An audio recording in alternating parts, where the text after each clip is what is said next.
Number one, what does peace mean to you?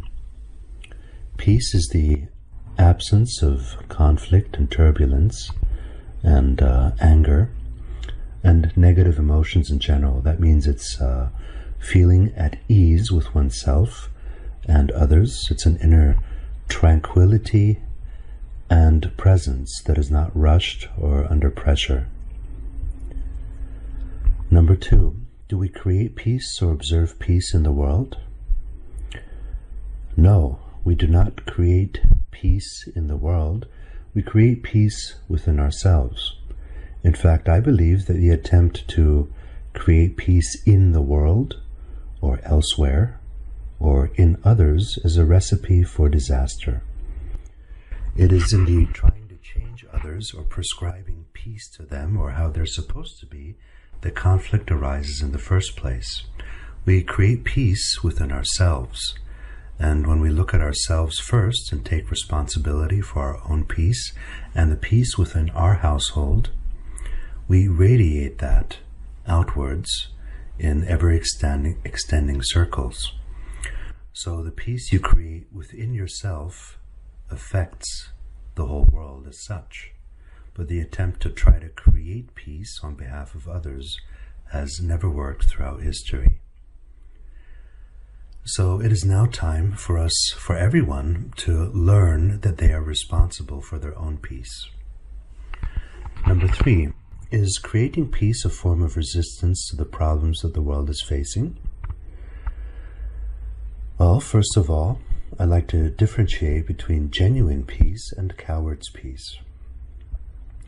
Coward's peace is a fake peace at the expense of one's integrity, dignity, and freedom. So let's say somebody's angry and attacking me all the time, and I try to appease that person by changing myself or changing my values just so that there's peace in the house, so to speak. That's what I call coward's peace or fake peace. Genuine peace is if I can maintain my values, beliefs, and position, and the other can maintain their values, beliefs, and positions in mutual respect. That creates lasting peace. So that means I can have my way of life without putting others down, and at the same time I can respect other people's way of life without putting them down.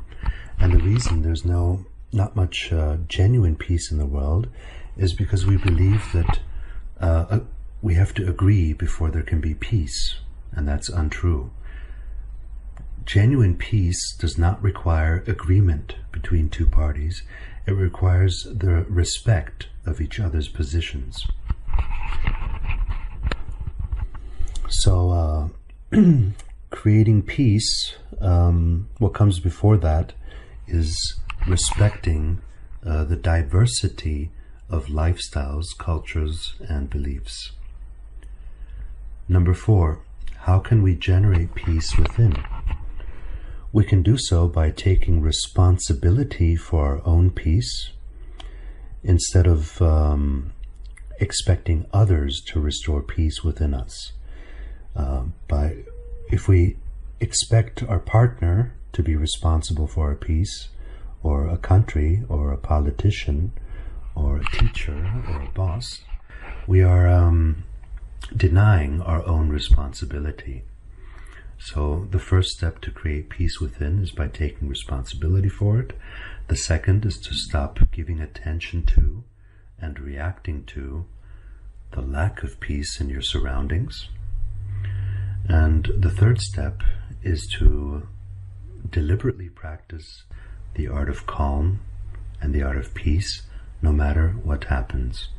And for most people, that's quite a journey. That would be quite enough to do before we would even try to fix the world's problems. So I like to say, as long as there's not peace within yourself, there's really no point in lamenting the lack of peace in the world. Okay? You have a long enough journey to make finding the peace within yourself, the tranquility within you, through your own presence and meditation and proper breathing and responsibility. Number 5, how do we create peace in our surroundings? Again, by first finding peace within and allowing the radiance then to naturally influence one's surroundings. We do not create peace in our surroundings by prescribing it to others. We change first within, and then the mirror changes. You cannot expect a mirror to smile if you don't smile.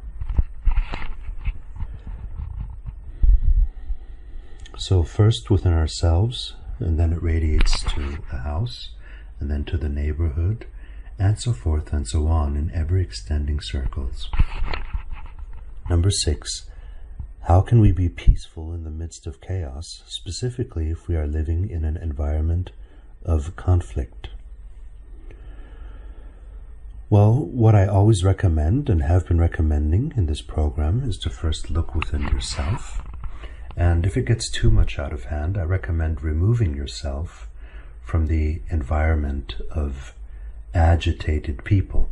So if you establish peace within yourself and the people around you are still unpeaceful, it simply means that they do not want peace. And that's when you can remove yourself from their surrounding. You will find that no matter where you are, there's always a more peaceful place you can locate yourself at. So for example, there's always countries in the world that have been at peace for as long as they exist. But even within countries in which there's a lot of conflict, you'll always find neighborhoods where it's more peaceful than others. And even if it's within only one household, you always find rooms in which it's more peaceful than others. So you first create peace within, and then if that still does not have the desired effect, you remove yourself from unpeaceful people. Because if you do not remove yourself from them, you are subconsciously consenting to their behavior. You're approving of their behavior. Your mere presence, continued presence with an unpeaceful person, means you agree that they can continue to behave in that way. Number 7, how can we use the reality creation technique to attain peace inwardly and outwardly? Well, obviously, if you are fulfilled and manifesting the things you prefer in life, if you're well fed, so to speak, there's no need to attack others or look down on others. You see, all anger and attack comes from frustration. The frustration of not living a fulfilled life, the life you would prefer. Number 8, how do we use the levels of energy scale to raise the reality of the world to the highest levels? And I say again, I do not recommend you attempt to raise the consciousness or the energy of the world. You do not attempt to change the external. You attempt to change the internal, yourself first. Again, all wars and conflicts come from trying to affect, manipulate, control, or influence others or the world. So what I prescribe is a journey of self-control, not the control of others. Raise your own energy first before fixing the world. Because through your own raised energy, the world is best served. Number 9, what is the role of an average citizen of the world in creating peace? Same answer. Look first within and find tranquility within. Number 10, what tools can be used to create a peaceful world?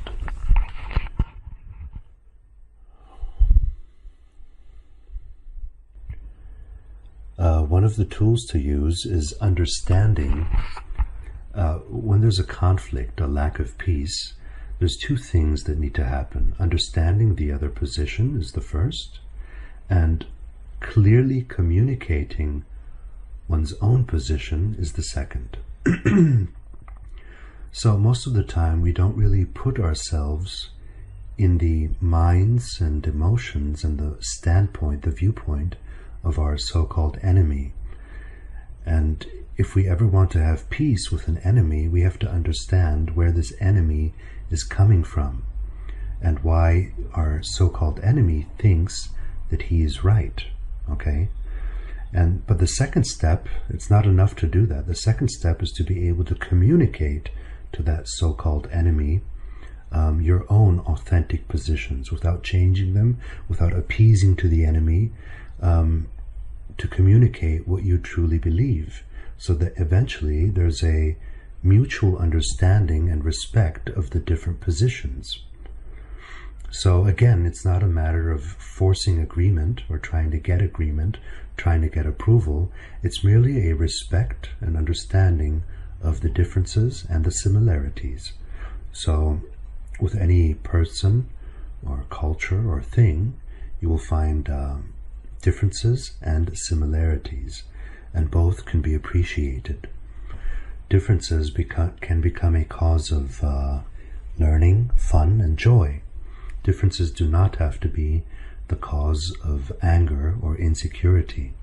And the more confident you become within yourself, the more you are able not only to communicate your truth, but also respect the truth of others. It's really as simple as that, and I do think most people know that. Most people know the way, but very few are willing to walk it.